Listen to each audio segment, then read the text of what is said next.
Well,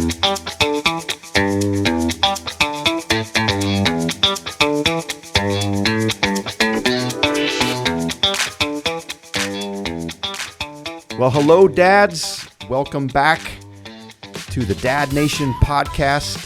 Want to say a welcome to any first-time listeners this month as we are coming off a weekend a few weeks ago, I guess now, at the time of this podcast, where we launched Dad Camp in Illinois. So if you are a new listener, just welcome to the podcast.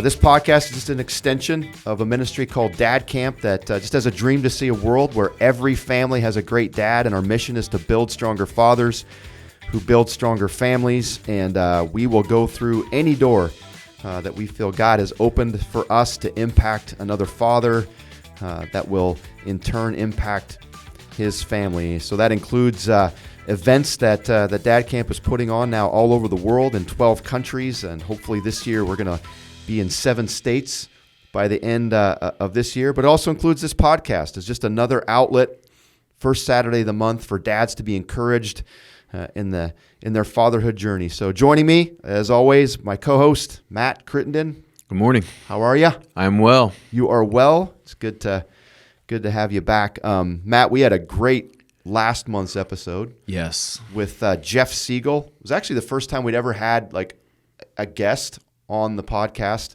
and it was great. I just felt like Jeff just really challenged us in the area of giving our kids the gift of adventure through relation trips, as he has described and wrote a book about. So if you haven't listened to that episode, I'd highly encourage you to go back last month. Check it out. Listen to that interview with Jeff, as he was so helpful and inspiring in terms of how to just create an experience with your kids that you'll never forget. And so encourage you to do that. And then last month, we are coming off 2 events. Matt, you were a part of one. I was part of another. I was in Illinois, and where we launched Dad Camp for the very first time. So it was awesome.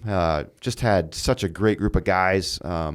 And honestly, it was just the momentum. I guess I can without any hesitation say that Illinois is now a Dad Camp location for the future. That's great, Those man. guys are gonna take it. They're gonna reach out to their community, their network, and we're gonna continue to grow in that location. So I mean, there's really not much else to say than Illinois. Here we come, and you got to check it out next year when we're back. And it was just an incredible experience. How about you guys? That's You good. guys were here in That's Indiana. Good. Yeah, we were here. We did a Friday night and a Saturday night. We called it DC Sprint. Yep. So it's basically, I don't know what you call it, like an appetizer or a little taste of a Dad Camp weekend for guys who were first-time Dad Camp attendees and had not had experience with a Dad Camp before, maybe weren't ready to make that commitment for a whole weekend, sort of wanted to check us out and see what we were about, so we gave them that opportunity. Lots of dads there. It was a great event. They got to come out to our home base, the Valley, and experience the games, hooped with some dads and their kids, and then they got a fatherhood talk about the importance of the fatherhood role. And one of the most encouraging things to me in presenting that to them is that they were locked in, they were engaged in that talk, and at least half of the dads at both evenings shared some things that they felt like they could do to be stronger fathers and to take that next step. So Awesome. It was really good weekend. So good. So, yeah, we're just another great May. And as we roll into the fall season that's coming, we'll talk about that a little bit more later as we wrap up. But let's jump in. Let's do it. To this month's conversation. We are almost kind of coming to the end of some conversations that we've been having since the beginning of this podcast last year, but we've been making our way through this book called The Dad Difference. It's by Bryan Loritts, and the subtitle, The 4 Most Important Gifts You Can Give to Your Kids. And we're in the 4th of those gifts, and it's the gift of experience. And I know we talked last month, and even the month before, we've been in this gift of experience, just how without this gift, it's hard to give the other gifts. Right. You know, it's through experience that we really give everything to our kids. And so, we're gonna continue on with this gift. in this month's episode. And this one was a little different in terms, I had to really think about how this was a gift of experience and how this plays out. But he has a story in the book that he calls The Bat. And it's going to kind of set the tone for really our conversation today. Great story. But Matt, why don't you share the story and then we'll jump in. Yeah, guys that have the book, this is in chapter 14. If you don't have the book, we recommend you go get it and check this out. But Pastor Laritz is sharing this story of a friend of his who he goes over to his home for the first time, and he sees this bat on the wall, and the bat has engraved "Respect her." Okay. So I guess the guy's trying to give him a tour of the house, and he's like, "No, we got to talk about this bat. What's That's all I going on want to here? know right now. What's going on here?"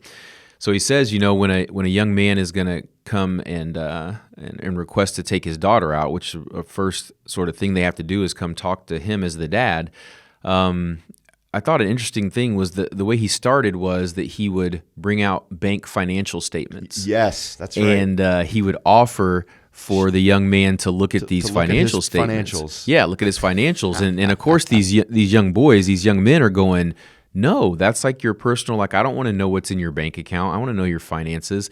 And so he would make the point to them like, yeah, you don't want to engage with me as something about my finances, but you're engaging with me about my daughter. So remember, my daughter is much more important to me than any of these financial Much statements. more valuable Much than more valuable. what's ever on this paper right now. Right. So he Guys used are that to start the point of how valuable his daughters are to him. And then he Probably would. could have ended the conversation right there. I can imagine being Done. a young man sitting there going, "This guy's already intimidated the mess out of me." And so then he would go into what his expectations were. His daughter's purity, literal physical things that should not be happening, and how he related that to respecting his daughters in their purity, and how they should be treated and cared for. And once the conversation had ended, then he would have one of his sons bring this bat in, and he required that there be a signature.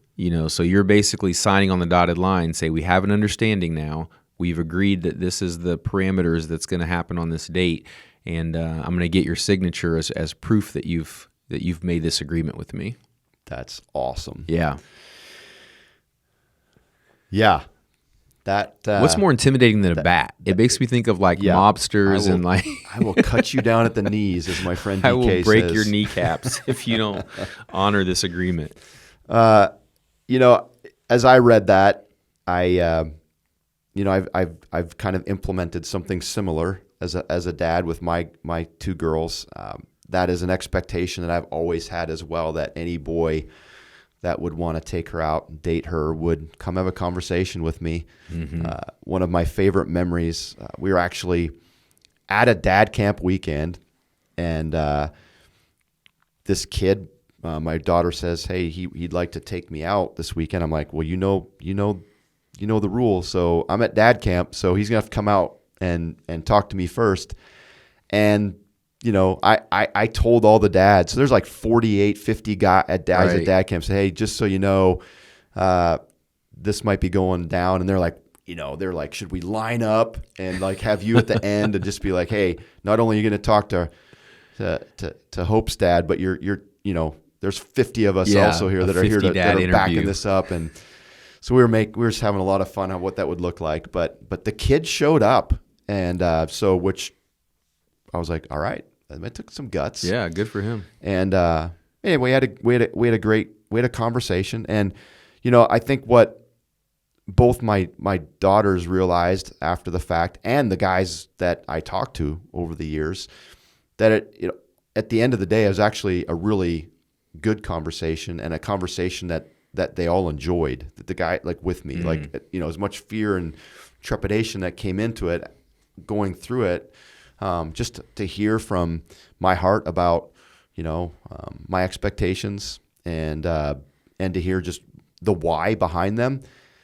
Instantly, I garnered respect from them about, oh, this guy, oh, I get this, I like this, and I appreciate it, and it instantly started a relationship that even whether or not the relationship would work out with my girls, instantly had that, that connection. Right.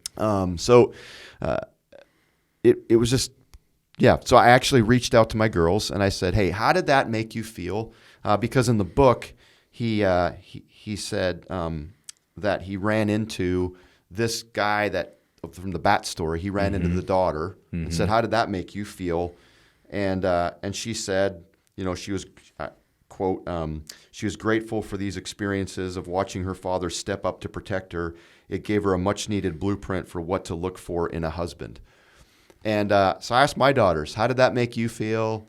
And they both said, well, it was super embarrassing, which I'm totally fine with. Right. But my one daughter said, but I realized that in the end, it always ended well. And I now have the expectation that you're going to do that, and I appreciate it. And I understand it. My other daughter said that it made me realize the expectations and understand the type of expectations that you had. And she said it wasn't even worth trying to date someone who wouldn't be approved.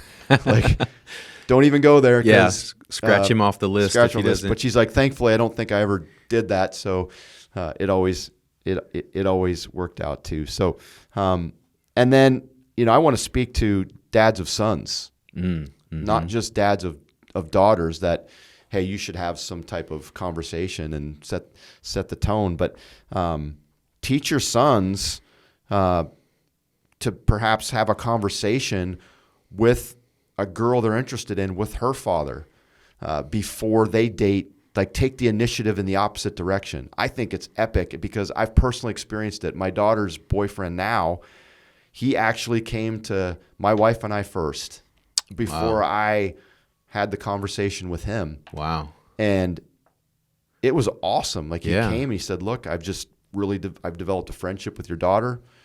And I'd like to take it beyond that and take her out on a date and start to date her. But I'm not going to do that without essentially your blessing. And then of course, I got a chance to speak to him about, my expectations and, what I think what I ultimately always tried to say is not only is she my daughter, but she's a daughter of the King. Yes. And so just to remember that she's not just mine, but she's his. Right. And so respect her as this one, the Bat story. Yeah. Would stay. Any stories from your world? Yeah. I have one daughter. She's 22 years old now, but when she started dating, just as she was a senior in high school and going to go to college, a young man that she started dating, I didn't find out about the young man until a couple of dates had already happened. And so one day my wife points out that my daughter has a hickey on her neck. And so in true dad fashion, I'm like, yeah, no, so that kind of activity, we know what that can lead to. So I first have the conversation with my daughter about respecting herself and how this isn't, she almost seemed kind of proud that she had that on her neck and wanted to give her a perspective of, I don't think that's something to be proud of. And her and I had a good conversation and we came to an agreement on it. And then I told her, I want to speak to your boyfriend about it. And I thought she might be actually hesitant or maybe ask me not to. But surprisingly, she said, yeah, you should. And I thought, okay, do you want to be there for that conversation? Or no, I think he should be able to man up and it be a conversation between you and him. So that gave me some insight into the fact that she actually thought this was a good thing. And maybe that was showing her, hey, my dad wants to care and protect me, care for me, protect me. And so I had the conversation with him. And it went really well. I told him what my expectations were for my daughter's purity. I made a point that my expectation was to be honored, even if my daughter wasn't honoring it. So even if my daughter says, hey, that's I'm not respecting myself or I'm not respecting my purity in this moment, you and I have an understanding that you have to still respect it regardless of what her decision is in the moment. Yep. And so, we had a great conversation. I also gave him the opportunity. I said, you don't have to agree with me on this perspective just because we're sitting here having this conversation. As a matter of fact, I will respect you more if you disagree with this and you let me know it now. Don't agree with me now And then I find out later that, well, by your actions, you actually didn't really agree with this position about my daughter. And so I wanted him to be honest with me. That's strong too. Yeah, I wanted him to be honest with me. And so he said, no, Mr. Crittenden, I really do respect that. And your position on your daughter's purity is my position as well. And down the line, even though they're not together anymore, I still have a relationship with this young man. We literally have a conversation via text at least once a week, once every couple of weeks. Once a week? Yeah. He reaches out to me. He reached out to me like anytime, Christmas, New Year's, Father's Day, but also awesome. Just keeping me informed about what's going on in his life and some things that he had in the works and some visions and dreams that he had for his career and what he wanted to do with his life. I prayed with him, developed a relationship with him, helped him where I could practically. And so he doesn't have a father figure in his life, and that gave me an opportunity to be a mentor to him. So this put you in a position to be one to him and to fill a void that he had. Right. That's just like another win here. Right. For taking that initiative. Right. And like the opportunity to lead and mentor a young man. I would say another one of my girl's boyfriends, I remember having the discussion in my bedroom in my house. And he was sweating bullets walking down the hallway. And he sat down and we pulled a chair in there and we closed the door. And I just remember him like, yes, sir, yes, sir, yes, sir. And but at the end of the day, again, we developed a really good relationship out of that. Mm-hmm. He had, an active father in his life, but he also told me, he's like, you just like become another dad to me. Yeah. And, we had some other great conversations during those months. But that, again, had I not had that conversation and developed that level of trust and understanding, that relationship and that ability to allow me to influence him in his life would have been different. I really think so. So the other thing I was thinking about from my current daughter's boyfriend who came to us first, I guess what a sense of security it gives to both my wife and I in terms of knowing that here's, our daughter's boyfriend's father who has an expectation. So not only do we have an expectation of how he should treat our daughter, but his own family and father has an expectation of how he should treat any girl that he dates. Right. So I feel like, they got my back too. Yeah. That if something, if there's some choices that my daughter and him make that, we know aren't the best for them, that not only am I going to, go to deal with it, but I'm going to have him going with me. Like we've got each other's backs. We're both protecting and looking out for our kids. Yeah. And because clearly he got that from his dad. Clearly. That's not a normal thing in our culture anymore. No. Yeah. He said that my dad, this is something my dad taught me and expects of me, that, if I date any girl, that I have to have that conversation. Yeah. So like just one of those ways to be like, we're all in this together. Let's protect each other's kids, by having these types of conversations. And yeah. And that, so I love that. So, this was all about the gift of experience. And I started thinking like what, it comes down again to the why. Like, so, dads of daughters, I think, we need to show them, how to, like, we got to make them feel protected. We got to make them feel cared for. We got to make them feel safe. We got to speak to their identity, that they're loved and they're beautiful. That's kind of they need to experience that from us as a father, dads of daughters. And the author, Loretzi, argues kind of in the book, or makes the case that girls who don't get enough of this, and that need that's in every young girl, to those needs that need to be filled, if they don't receive it, that's a lot of times why they go out and search for it in unhealthy ways. Right. And I know we kind of had a little conversation about this before, and I thought you had some good points there too. Yeah. I think he makes the point in this chapter about seeing a level of aggressiveness sexually from young women today that he doesn't remember from his time, and I don't remember it from my time growing up either. And I think in a world, in a culture where our young ladies are seeing sort of an over-sexualized culture and seeing themselves presented as body parts, and that being the sum of their value. He makes a point that, and we talk about this at Dad Camp, our children have these voids, and they're going to be filled by someone and something. And as their dads, we want to be the ones that fill those spaces up with good things. And if we leave a void and they don't know their worth, they don't know their value from us, then they're naturally going to search for that somewhere. They want to get that from a man. It was supposed to come from dad, but if it doesn't, they can actually look for it in young men or boys.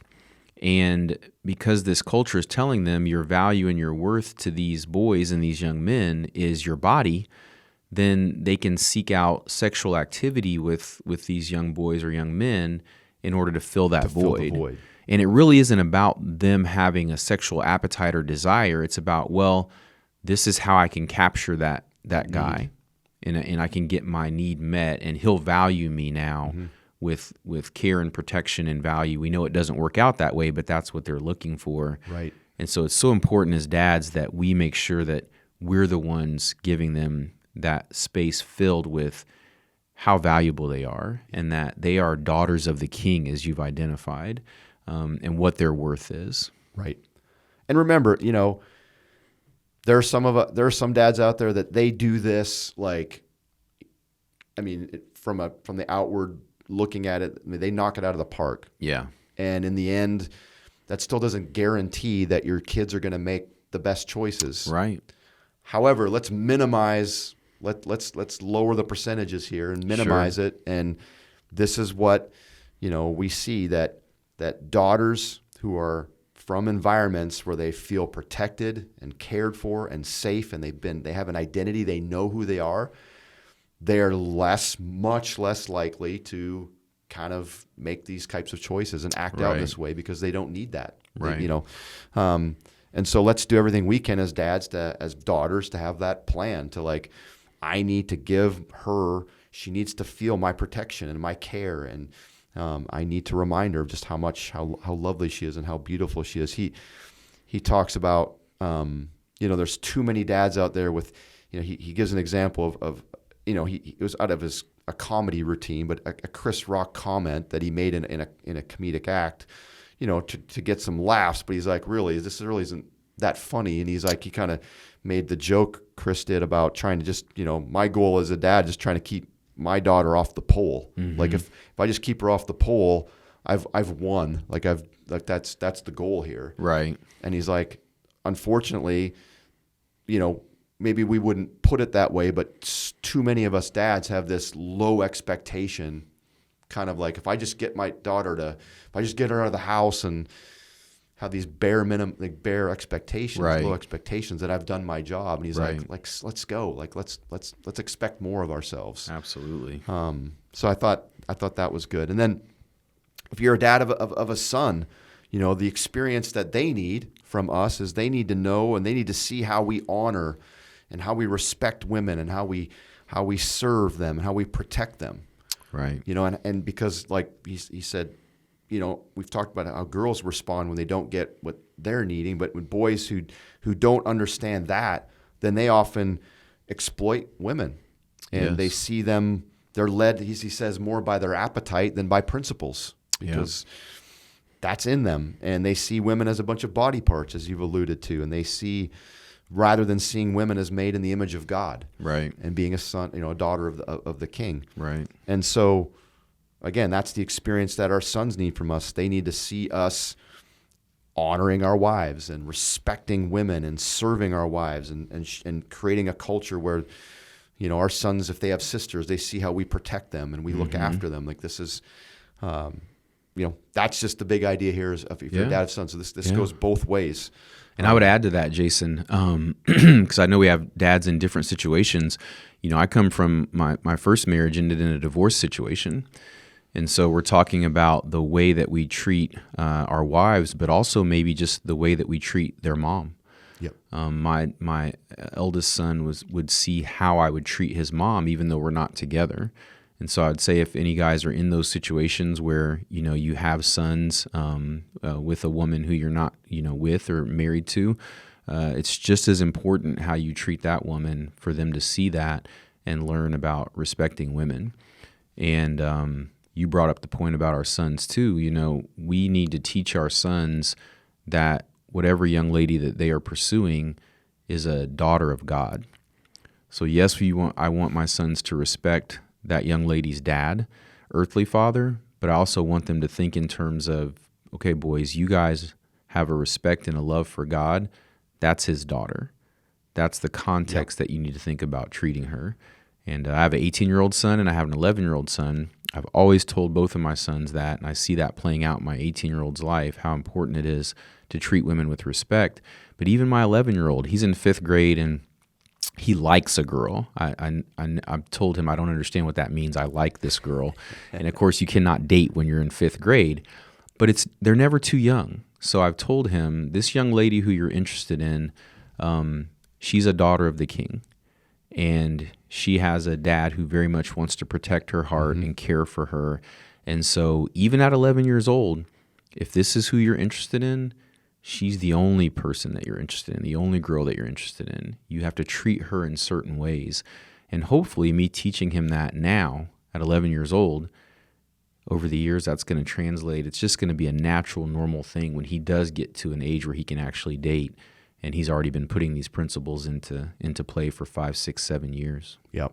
And, I've always talked to my kids about guardrails and like understanding them, setting them. And you said it earlier, and I thought it was so good, like reminding our sons to having set those guardrails, because if that girl that you're taking out decides to drop her guardrails a little bit, and that becomes, we know for a boy that's significant temptation. Right. That you need to stand firm and keep those guardrails and, honor yourself and honor her. Yeah. You're not honoring her by, if she, drops her guardrails, by giving her potentially what she thinks she wants. You're honoring her by saying, no, right, I'm going to honor you and value you. And that's just not where we're going to go. Yeah. And our boys in protecting 3 things. Number 1, you're protecting her from your own appetites and your own things that could harm her. You're protecting her from others that would seek to harm her. But there are instances where you may even have to protect her from herself. Right. Right. And so those are 3 key things as protector that I'm trying to teach those boys. Good stuff. Yeah. And, so he makes this question, again, I always love going back to the why. And, and he's like, he says, is the Christian life just simply about avoiding or not doing certain things? Mm-hmm. Like, do we just tell our kids, in the realm of sexuality and purity, like, just don't do it until marriage, like, because. Right. He's like, is that really going to work? When we're battling our flesh, is that really going to work? Or do we need to help them understand the bigger picture, and the why? And he says that he pulls us back to Colossians 3, mm-hmm. where Paul reminds us there's things that we need to put off, the flesh, that we need to put off those things, but we don't just put off things and don't do things and like have your do list and don't list, right? But we put on things as well. As much as we put off, we have to put on. And ultimately, what Paul is encouraging us and to help us understand is to putting on the heart and the mind of Christ. That's what we put on. We put off these fleshly desires, and we put on. When we do that, we start to get our why. Life starts to make sense. Like, I make this decision because of who Christ is, what he's right. done in my life, and how I'm going to honor him and how I'm going to live my life. That's the why. It's not just don't do this because Dad said so or the Bible says so. Or right. It's like there's a bigger picture here. And I think that's so important. Yeah. Because I know I was raised in a church environment. Again, not that it was unhealthy, but it was more about the do's and the don'ts. Mm-hmm. And, I saw myself and my friends that, we struggled with that because it was this religion.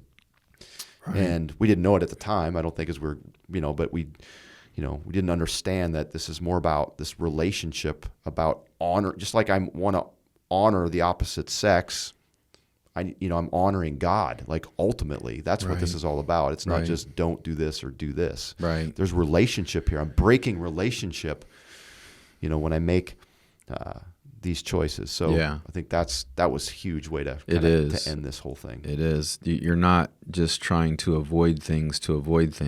And I think that relationship with Christ, whether it be us as dads or our children, our sons, our daughters, our wives, whoever it may be, I read it one time like this: when you know your value in God's kingdom and as a son of God, there's just things that you'll find are beneath you. These things are just not worthy of me being a son of God. And so I throw those things off, not for rules and regulations like you said, but just the relationship that shows me my value says, engaging in those behaviors, thinking in those ways, doing those things, they just are beneath me. Mm-hmm. Like I can't see myself doing those things, knowing my value in God's kingdom. Been made for more. Yep. Been made for more. Yep. So, all right, guys, head to your local sporting goods store and buy a bat and get it on the wall. Get your Louisville Slugger. Inscribe the words "respect her" on it. You dads of daughters. Actually, even dads of sons, you can have the same conversation. Hey, you're going to take a girl out? Respect her. That you sign it. Right. Hey, whatever it takes. But you may not need a bat. But I think what we're discussing here and the big idea is that our daughters need for us to speak to them about their worth and their value, and our boys need us to show them what a godly man looks like, who honors and respects and serves and protects the women that God has put in his life to lead. That's what we're really getting after, that they need that experience from us so that they, as they grow into, having their own relationships, that they will have a healthy perspective and foundation from which to grow from. So, and I'm thinking, Jason, sometimes we talk about our final 10%. Something at Dad Camp we talk about is that maybe there's a final 10%. I can't leave this conversation without giving you this. And guys, I think this is a nugget. I think this is wisdom. I think all guys that are dads of daughters should be doing this. Date your daughter. There you go. This is a really huge thing, that taking your daughter out on dates, you are, I say it's a stealthy way, it's a subconscious way to help her choose a man that you would think was worthy of her. And what I mean by that is when you take her out on a date, it's the way you treat her. It's opening the door for her. It's pulling the chair out for her when she sits down to dinner. It's the conversation that you engage her in. It's the way that you treat her through this entire process. And when a young man or a boy tells her that he cares about her or loves her, but his actions don't line up to the way, wait a minute, this doesn't line up to the way Dad's treated me. And I know Dad loves me and cares about me and wants to protect me, but this guy doesn't open my door. He doesn't pull my chair out for me. He doesn't speak to me in a certain way. There's no better way to influence her choice of a young man in the future than to date her. And she's never too young. 5 years old, 11 years old, doesn't matter. When she's a teenager, do it, guys. That's good. I would, confession here, like I don't think I did a great job of that, but love the times that I did. Right. I wish that I would have done it more. Right. But I've also seen and heard, if you have a son, to have them date your wife, their mother. That's great. So you as a father, hey son, this is what this is going to look like. This is what, and then set up a time for him to take your wife out so that he takes his mother out, and then she can also build into him as well as as part of that. So it goes both ways. That's right. That's a great nugget. That's a great point. I've often thought that. Again, I don't think my wife and I did a great job of that, but I wish we would have done a better job of it, and I think it's the right thing to do. Absolutely. It's the right thing. So, all right. I think that takes care of this month's conversation. We're going to have a couple more, I think, as we wrap up our conversations here, probably the next couple of episodes on this book, and then we're going to jump into some other conversations. But whatever the conversations, just want to invite you back every month, first Saturday of the month, to join in on the Dad Nation podcast. As far as Dad Camp goes, I said we'd speak to it a little bit more at the end. Real quick, we still have available Dad Camp locations for this fall. So in Indiana, our southern Indiana location, we still have father, son, daughter, middle school and high school spots available because that particular site has way more capacity than our other two sites. We can get more dads and kids into that location. And again, we have, if you're on a waiting list, really consider just going to that location because chances are, if you're on a waiting list, you're not going to get a spot. We just have so few that cancel, and don't think, we'll just get in next year. Don't miss a year. Don't miss this opportunity to build into yourself that annual deposit. And the 3 to 4 hour drive, or 2 to 3, actually it's from Indiana, really it's 2 to 3 hours from anywhere to get to this location. Right. Don't let that be an excuse. Like last month's episode, make a relation trip out of it. Yeah. Make an adventure out of it.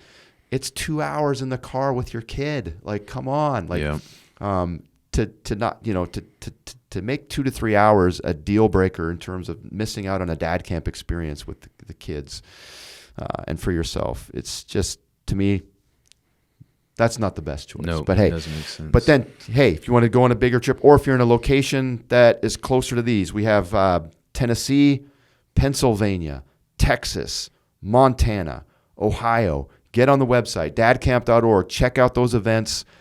We've got those locations as well that still have spots available. So, and as always, if you would share this podcast, if you would rate it, if you've never rated, when you push pause on this, if you would go and rate this podcast, all that does is it just sends this out, gets more exposure. We've just been excited about its kind of steady growth, but we want to see this be an encouragement to dads everywhere. So share this with your friends, even if they've never been to dad camp before. This is not just about dad camp. This is about being a dad and encouraging them. So that's all I got. Anything you got? Dads, I want you to know that you have what it takes. We say at the end of every podcast, you have what it takes. So go out there and do whatever it takes to be the best dad, the strongest father that you can possibly be. Amen. All right, guys. We'll see you next month on another edition of the Dad Nation podcast. Take care.